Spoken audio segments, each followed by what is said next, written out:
ამ ვიდეოში გაჩვენებთ ჩემს პირველ დღეს კრუიზზე.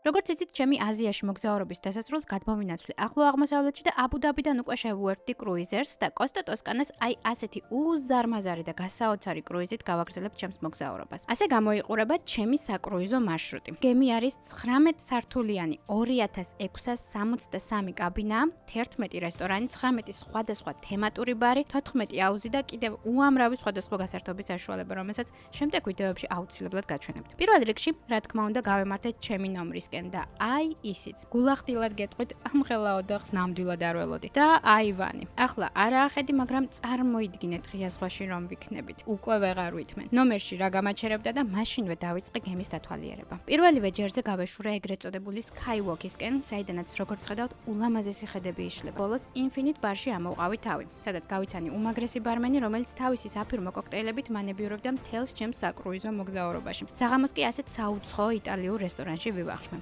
კრუიზის სამზარეულოზე ცალკე ვიდეოს გავაკეთებ, რადგან მართლაც ბევრია მოსაყოლი. ამასობაში გემმაც დატოვა პორტი და კრუიზიც ახმაურდა. სხვადასხვა სართულზე სხვადასხვა აქტივობები იმართება, თუმცა მე Silent Party-ს შევუერთდი და ამგვარად დაიწყო ჩემი დიდი თავგადასავალი სპარსეთის ყურეში. თუ გინდა ჩემს საკრუიზო მოგზაურობას თვალი ადევნო, მაშინ აუცილებლად გამომიწერე და დაელოდე შემდეგ ვიდეოს, რადგან ბევრ საინტერესო ინფორმაციას გაგიზიარებთ აქედან. აბა დროებით!